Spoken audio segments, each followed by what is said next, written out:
Hello everyone, welcome to my YouTube channel। Next chapter है हमारा chapter 6 capital and money market. अब meaning क्या है इसमें, मनी मार्केट क्या होता है? ये शॉर्ट टर्म फंड्स के लिए होते हैं, टिपिकल वन ईयर के लिए, मतलब एक साल से कम के लिए बोलते हैं मनी मार्केट में। एक कंपनी हमें इमीडिएट कैश नीड्स के लिए कुछ महीने के लिए लोन लेती है मनी मार्केट के अंदर। कैपिटल मार्केट क्या होता है यहाँ पे? कैपिटल मार्केट हो गया, ये लोग यह लॉन्ग टर्म फंड्स के लिए होते हैं। कंपनीज को ग्रोथ और एक्सटेंशन के लिए पैसे मिलते हैं। एग्जांपल है, कंपनी अपने बिजनेस को एक्सपेंड करने के लिए शेयर्स या डिवेंचर इशू करता है।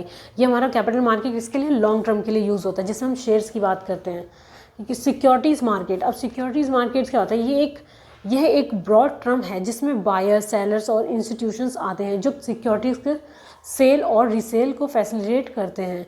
एग्जाम जैसे NSE हो गया, मतलब नेशनल स्टॉक एक्सचेंज हो गया, बॉम्बे स्टॉक एक्सचेंज हो गया, जैसे स्टॉक एक्सचेंज सिक्योरिटीज़ मार्केट का पार्ट है ये NSE और BSE। न्यू इश्यू मार्केट क्या होता है? ये मार्केट है जहां कंपनीज पहली बार शेयर्स और डिवेंचर इशू करती है इन्वेस्टर्स को। एग्जांपल जैसे कोई एक स्टार्टअप है, अपने IPO को थ्रू फंड्स रेज करता है। नेक्स्ट टॉपिक देखते हैं हम, methods of marketing new securities. इसमें क्या होता है कि कंपनी डायरेक्टली पब्लिक को शेयर सेल करती है। इसमें direct sale to public through prospectus, company sell directly to the public. कहने मतलब कि कंपनी डायरेक्टली पब्लिक को शेयर सेल करती है। ऑफर फॉर सेल, इसमें क्या होता है कि सिक्योरिटीज़ को इंटरमीडियरीज के थ्रू सेल किया जाता है। प्लेसमेंट मेथड, इसमें क्या होता है कि सेलेक्ट इन्वेस्टर्स को सिक्योरिटी सेल किए जाते हैं, जो सेलेक्टिव इन्वेस्टर्स होते हैं उनको किया जाता है। नेक्स्ट पॉइंट क्या है? शेयर्स टू शेयर होल्डर्स, इसमें क्या होता है? एग्जिस्टिंग शेयर होल्डर्स को राइट इशू के थ्रू शेयर्स ऑफर किए जाते हैं। एग्जाम्पल, एक कंपनी अपने एग्जिस्टिंग शेयर होल्डर्स को राइट इशू के थ्रू शेयर्स ऑफर करती है। नेक्स्ट टॉपिक क्या है हमारा? Stock exchange. स्टॉक एक्सचेंज का मतलब क्या होता है? यह एक ऑर्गेनाइज्ड मार्केट है जहां सेकंड हैंड सिक्योरिटीज़ का ट्रेड होता है। इन्वेस्टर्स को लिक्विडिटी प्रोवाइड करते हैं। जैसे एग्जांपल समझते हैं कि इसमें कि इंडिया में जैसे बॉम्बे स्टॉक एक्सचेंज हो गया और नेशनल स्टॉक एक्सचेंज हो गया, पर investor existing shares buy sell कर सकते हैं। आई होप कि आपको ये सब समझ में आ गया। इन इंडिया के अंदर बोल रहे हैं। ये स्टॉक एक्सचेंज फाइनेंशियल मार्केट्स में बहुत इंपॉर्टेंट रोल प्ले करते हैं। जैसे BSE और NSE इंडिया में स्टॉक एक्सचेंज हैं। सबसे पहले है रेडी मार्केट, मतलब स्टॉक एक्सचेंज एक प्लेटफॉर्म प्रोवाइड करता है जहां इन्वेस्टर सिक्योरिटी को ईजिली बाय सेल कर सकते हैं। इससे इन्वेस्टर्स को लिक्विडिटी मिलती है। एग्जांपल, अगर आपको पैसा चाहिए तो आप अपने शेयर्स को स्टॉक एक्सचेंज पर जल्दी सेल कर सकते हैं। Mobilisation of savings, stock exchange लोगों की सेविंग्स को कंपनीज में इन्वेस्ट करने में मदद करते हैं। इससे इकोनॉमिक ग्रोथ होती है। आप अपने सेविंग्स को किसी कंपनी के शेयर्स में इन्वेस्ट कर सकते हैं और कंपनी उस पैसे से अपना बिजनेस एक्सपेंड करती है। अप्रेजल ऑफ सिक्योरिटीज़, इसमें क्या होगा? स्टॉक एक्सचेंज पर सिक्योरिटीज़ की प्राइजेस मार्केट फोर्सेस, मतलब सप्लाई और डिमांड की बात कर रहे हैं, कि बेसिस पर डिसाइड होती है। इससे इन्वेस्टर्स को पता चलता है कि सिक्योरिटीज़ की वैल्यू क्या है। एग्जांपल, अगर किसी कंपनी के शेयर्स की डिमांड ज़्यादा होती है तो उसके शेयर्स प्राइस बढ़ सकते हैं। Proper direction to the flow of capital, इसमें क्या होता है? स्टॉक एक्सचेंज कैपिटल को वहाँ डायरेक्ट करते हैं जहां उसकी ज़रूरत होती है, जहां वो प्रोडक्टिव हो सकते हैं। कंपनीज को ग्रोथ के लिए पैसे चाहिए, वो स्टॉक एक्सचेंज पर शेयर्स इशू करके इन्वेस्टर से पैसे ले सकते हैं। इसमें एडिशनल फंक्शंस क्या होते हैं? इसके अंदर additional function provide safeguards to investors के इंटरेस्ट को प्रोटेक्ट करते हैं। फैसिलिटेट स्पेकुलेशन, मतलब स्पेकुलेशंस को फैसिलिटेट करते हैं, लेकिन कुछ लिमिट्स के अंदर। Deal with price fluctuation, stocks के प्राइस फ्लक्चुएशंस को हैंडल करते हैं। आई होप आपको ये पॉइंट समझ में आ गए होंगे।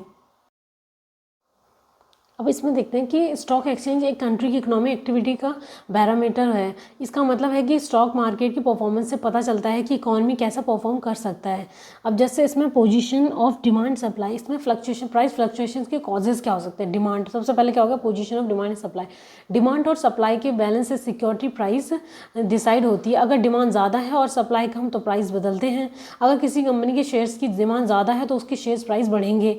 Financial position of the company, इसमें क्या होता है? कंपनी के फाइनेंशियल हेल्थ, जैसे प्रॉफिटेबिलिटी, डेब्ट लेवल्स और ग्रोथ प्रोस्पेक्टर उसके सिक्योरिटी की प्राइजेस को इम्पैक्ट करती है।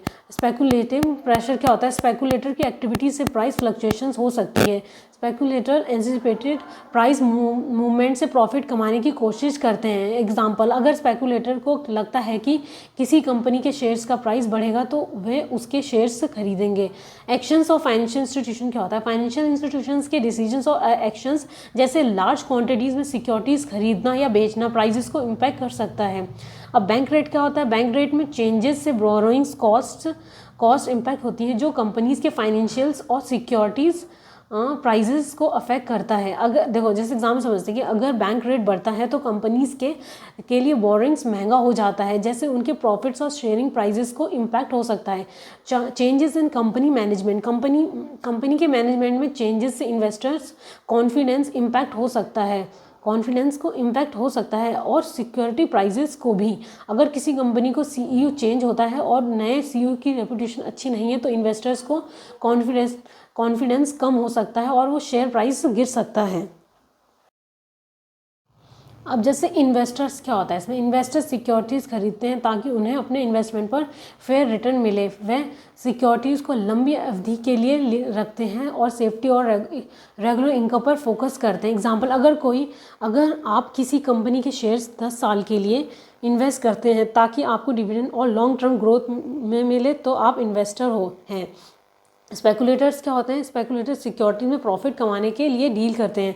प्राइस फ्लक्चुएशन से वे शॉर्ट टर्म प्राइस मूवमेंट्स पर फोकस करते हैं और प्रॉफिट कमाने की कोशिश करते हैं। एग्जांपल, अगर आप शेयर्स खरीदते हैं तो और कुछ दिनों में उन्हें बेच देते हैं ताकि आप प्राइस फ्लक्चुएशन से प्रॉफिट कमा सके तो आप स्पेकुलेटर हैं। आई होप कि आपको इन दोनों का डिफरेंस समझ में आ गया हो। इन्वेस्टर्स और स्पेकुलेटर क्या होते हैं? अब यहाँ पे स्पेकुलेटर्स के कुछ टाइप्स। सबसे पहला बुल एक स्पेकुलेटर होता है जो सिक्योरिटी के प्राइजेस बढ़ने की उम्मीद करता है। वह सिक्योरिटीज़ खरीदता है और बाद में उन्हें ज़्यादा प्राइस पर बेचता है। एग्जांपल, अगर आपको लगता है कि किसी कंपनी के शेयर्स का प्राइस बढ़ेगा तो आप उससे शेयर्स क्या खरीदते हैं और बाद में उसे बेचते हैं। बेयर मतलब, बेयर वाले को हिंदी में क्या बोलते हैं? मंडी वाला एक तरीके का, ठीक है, एक अनदर नेम हो गया। बेयर एक स्पेकुलेटर होता है जो सिक्योरिटीज़ के प्राइस गिनने की उम्मीद करता है। वह सिक्योरिटीज़ बेचता है जो उनके पास नहीं होते और बाद में उन्हें कम प्राइस पर खरीदते हैं। एग्जाम्पल, अगर आपको लगता है कि किसी कंपनी के शेयर्स का प्राइस गिरेगा तो आप उसके शेयर्स बेचते हैं और बाद में कम प्राइस पर खरीदते हैं। लैम डक का मतलब क्या होता है कि इसमें क्या होगा कि एक लैम डक एक बियर स्पेकुलेटर होता है जो अपने कमिटमेंट्स को तुरंत पूरा नहीं कर सकता। एग्जाम्पल, अगर आपने शेयर्स बेचे हैं और उन्हें डिलीवर नहीं कर सकते तो आप लैम डक हो।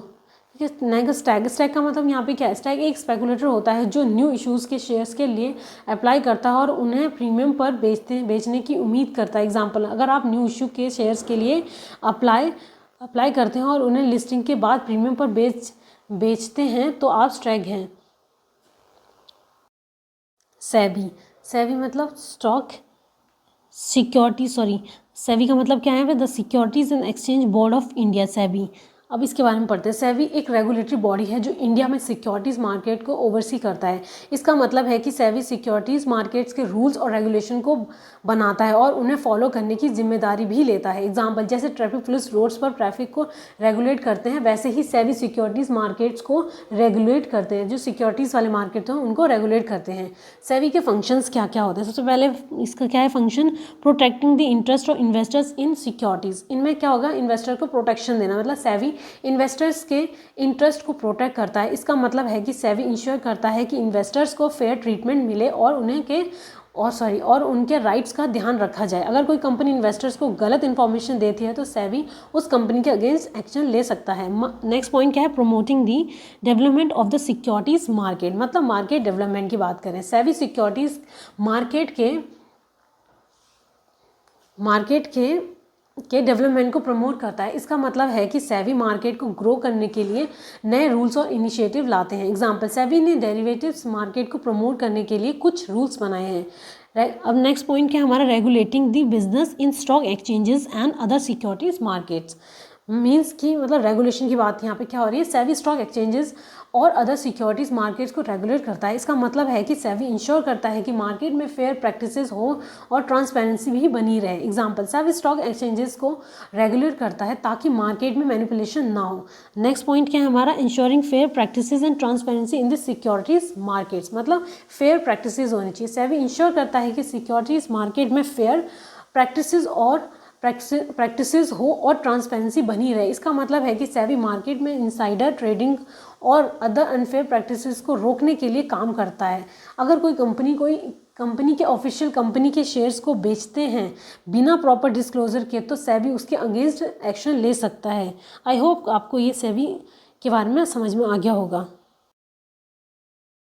अब इसमें bye regulating the securities market SEBI AIIMS maintain, मतलब सेबी का एम क्या होता है, मेंटेन करने, maintain market integrity, reduce systematic risk, enhance investors confidence. SEBI regulation helps ensuring that companies disclose relevant information to investors and trading practice are fair and transparent. Overall, SEBI's efforts contribute to the growth and stability of India securities market. अब कुछ common terms को पढ़ते हैं जो stock exchange में use होती है। सबसे पहले होगी हमारी ब्लू चिप।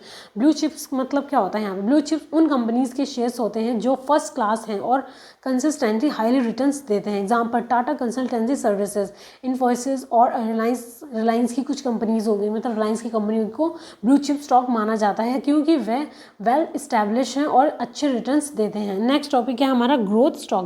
ग्रोथ स्टॉक क्या होता है, ग्रोथ स्टॉक उन कंपनियों के शेयर्स होते हैं जो फ्यूचर में ग्रोथ की उम्मीद रखते हैं। एग्जाम्पल, कोई टेक्नोलॉजी वो स्टार्टअप है जो एक रिवोल्यूशनरी ऐप डेवलप कर रहा है, उसका स्टॉक ग्रोथ स्टॉक माना जा सकता है अगर इन्वेस्टर्स को लगता है कि कंपनी फ्यूचर में बहुत बढ़ेगी।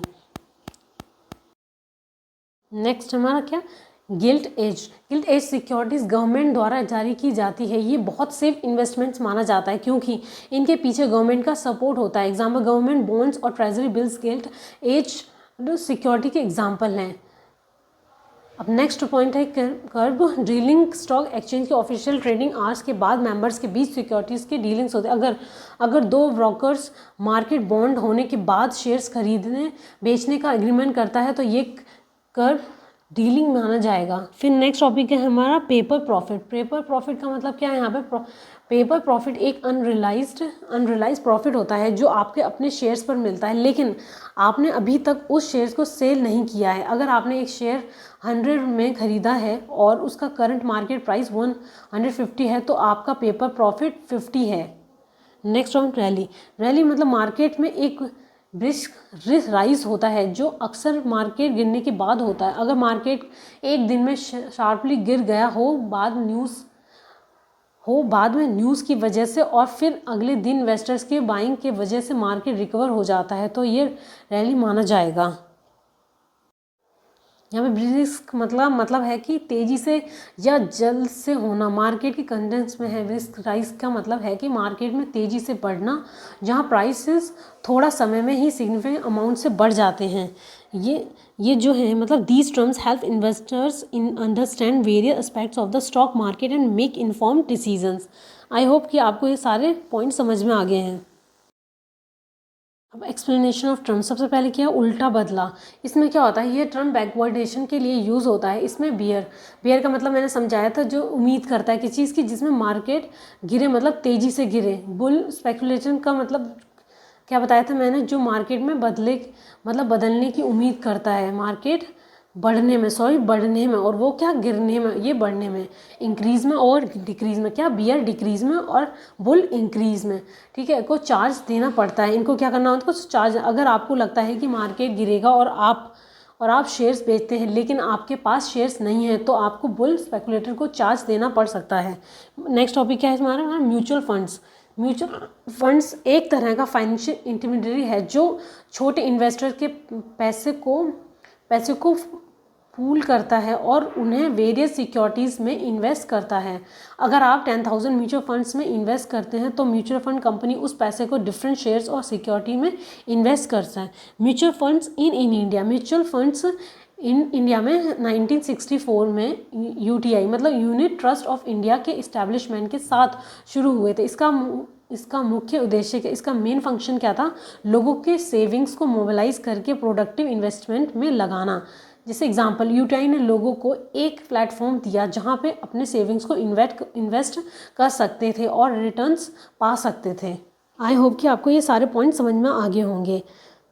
अब इसमें नेक्स्ट टॉपिक पे चलते हैं हम, meaning of jobbers and brokers. इसमें इसका मतलब क्या होता है, हमारे जॉबर्स और ब्रोकर्स क्या होते हैं। जॉबर्स का मतलब क्या होता है कि जॉबर एक डीलर होता है जो सिक्योरिटीज़ खरीदता है और बेचता है अपने नाम से प्रॉफिट कमाने के लिए। एग्जांपल, जॉबर शेयर्स को क्या करते हैं, खरीदते हैं और उन्हें ज़्यादा प्राइस पर बेचते हैं ताकि प्रॉफिट हमें मतलब कमा सकें, प्रॉफिट को कमा सकें। ब्रोकर क्या करता है, ब्रोकर एक कमीशन एजेंट है जो इन्वेस्टर्स की तरफ से सिक्योरिटीज़ की ट्रेडिंग करता है और कमीशन लेता है। जैसे अगर आप शेयर्स खरीदना चाहते हैं लेकिन आप स्टॉक एक्सचेंज के मेंबर नहीं हैं तो आप ब्रोकर के थ्रू शेयर्स खरीद सकते हैं और ब्रोकर को कमीशन देना पड़ेगा। आई होप कि आपको दोनों के डिफरेंस समझ में आगे होंगे।